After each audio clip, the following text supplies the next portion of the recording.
Hello, denizens of the internet. Your former network executive reaction to Ahsoka's season finale and overall observations of the series. There will be spoilers. Live-action Ahsoka has turned out to be laughably awful. This is in contrast to Obi-Wan Kenobi, which was just plain awful, and Andor, which was intriguingly awful, with a final episode so bad that it probably killed whatever goodwill it had built.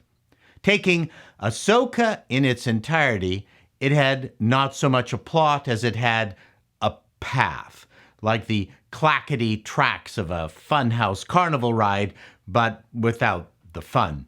It's also not about Ahsoka. Near as I can tell, the show is about Sabine finding her Jedi powers and trying to stop Thrawn from returning to the galaxy. Ahsoka, the namesake of this damn show, has no arc, no story, and for all intents and purposes is just a passenger. The TV show is a series of vignettes that connect in only the most rudimentary way that don't pay off. There is no character development, and the dialogue is so bad, I'm surprised the actors actually took the parts. Poor Ray Stevenson, playing Baylan, had to die to get out of doing any more of these. The whole production feels like the Disney baseball team had gone through all of its pitchers, and the only person left on the squad was the bat boy with the cowboy hat. The only thing that made Ahsoka work at all was the bags of cash they threw at it. It looked like an excellent imitation of Star Wars, but that still does not explain why we are getting such terrible Star Wars. Well, world building was Lucas's skill. Disney opted instead for The Imitation Game, a trilogy so awful that the rise of Palpatine thoroughly dead-ended the saga, leaving Disney with no other option but to pick at Star Wars' carcass. Am I accusing Filoni of being a vulture? Never. Episode 8 begins with a shot of a Star Destroyer collectible on a stand. Then Thrawn asks Morgan to join the Night Sisters, not to be confused with the Pointer Sisters, who were way better. But I thought she already was a witch. The Night Sisters give Morgan a makeover that does not go well. I would suggest she call Sephora's head office for a refund. Then the Space Witches conjure up a flaming sword. Why conjure it? Because it's one of Filoni's fever dream vignettes. It has no real purpose except to fill time and look cool. The witches have not demonstrated this ability prior, except manipulating their Benoit balls. But sure as shooting, we're going to be seeing this in action later. A reprise of Ahsoka's and Morgan's fight on the Mandalorian. My main question, irrespective of the fact that I thought Morgan Elsbeth was already a witch, why did they make Inosanto, who plays Morgan, look like Granny Clampett from the Beverly Hillbillies? Inosanto is a trained martial artist and stunt woman. Personally, I would have dolled her up and made her super hot and evil.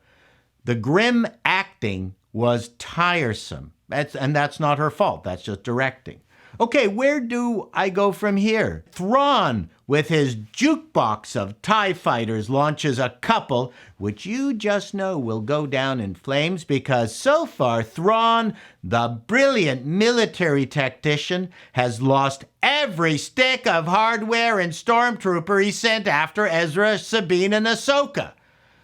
After the credits, we get this little joke. The Jedi, the Witch, and the Warlord. It's cute, but it's out of context and nothing to do with Star Wars. It's a riff on C.S. Lewis's Narnia, The Lion, the Witch, and the Wardrobe. Is Filoni comparing his writing skills to C.S. Lewis's? More like washroom graffiti.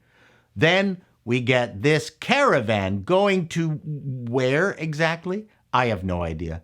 In fact, why are the space escargot even with them? Why aren't they booting it to Thrawn's ship to stop it?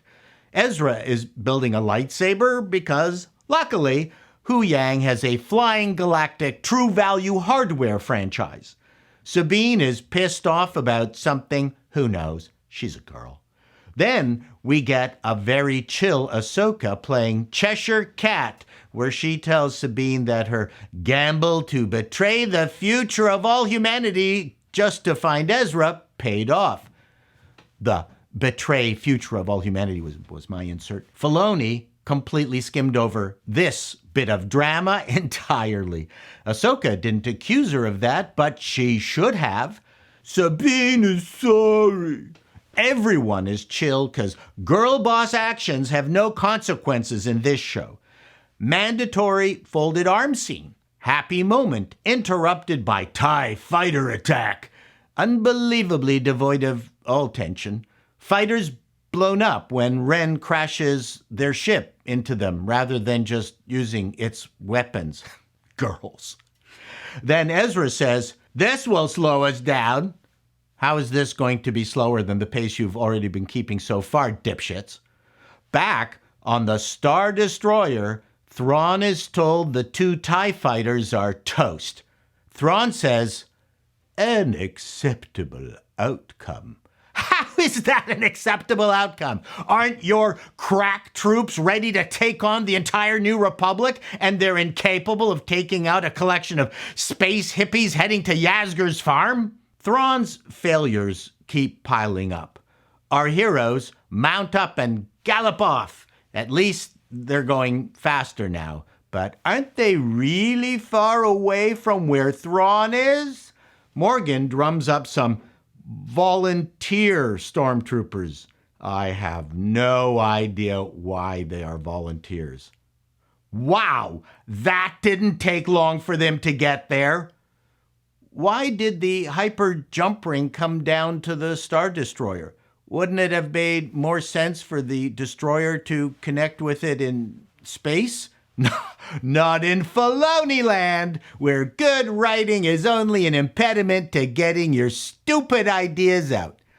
Oh, look, Ezra the cuck is taking his place behind Boss Girl where he belongs. Here we have Thrawn calmly commanding that the Star Destroyer rain hellfire on the interlopers. Here it comes. Oh, this looks bad. How is our intrepid crew going to survive the full might of an Empire Star Destroyer? The tension is killing me. Look out. Don't go there. Eek. That was close. Open the gate. Use your force. Why is Sabine bothering? She doesn't have the force. Yet. Wink, wink. The gate is opening. Whew! They made it. That was lucky. Okay, now Thrawn is really pissed. Totally outnumbered. No way the Mystery Machine gang are going to come out of this alive. Okay, I was wrong. But wait, what are the Space Witches doing? They are resurrecting the stormtroopers. It's zombie stormtroopers. Our heroes escape by closing blast doors behind them. Why didn't Thrawn close all the blast doors to begin with? Because he's a genius. We get the Morgan and Ahsoka rematch that we expected. Please, dear Lord, enough with the spinny around moves. It just doesn't end. Uh-oh, Ezra and Sabine aren't out of the fire yet either. Thrawn hightails it out of there. Looks like Sabine is a goner for sure. She's trying another pathetic attempt to use the Force she did not spend adequate time training for. Wow, she succeeded. Who would have guessed that? No more waxing those ears. Sabine saves Ezra, but oh no, it's too late. Thrawn has taken off really, really slowly. Back to the girls fighting, more spinny moves. Back to Ezra And Sabine, we get a force jump. Sabine gives Ezra an extra shove with her newfound force skills. Dear Lord, this is so bad. Ahsoka takes down Morgan, but curiously does not chop her in half. Thrawn escapes with the most incompetent troops left over from the defeat of the Empire. Then we get a shot of Shin out of nowhere raising her lightsaber to an encampment of bounty hunters. I have no idea why. Then we get a shot of Balin, arguably the only interesting character in this whole damn series, standing on a precipice in front of the great giant head.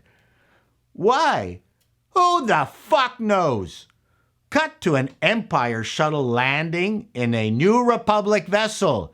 That's not a stormtrooper, it's Ezra, who somehow stole a shuttle and surprised the New Republic without getting blown out of space? Wow!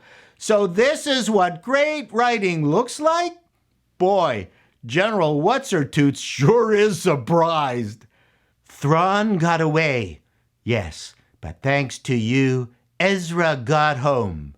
Yeah, that sounded like an equal trade. Dear Lord, it's time to move on. I'm with you. And we end with Black Velvet Anakin. That's it, folks. A show only marginally better than Plan 9 from outer space. 8 shows that are, for all intents and purposes, just one giant cliffhanger. Speed bump for Season 2. All of this thanks to the Disney trilogies taking Star Wars to nowhere. I can honestly see people liking this series. It looks nice. There's lots of lightsaber action. For many, that's all that's needed. And to be honest, after what Disney has given us already, did we expect anything better out of Ahsoka? No. So, why am I being so cruel to this show? Because I paid my money. I might as well get some entertainment out of it. Filoni should change his name to Felony, because this show was a real crime. Till next time, denizens, be seeing you.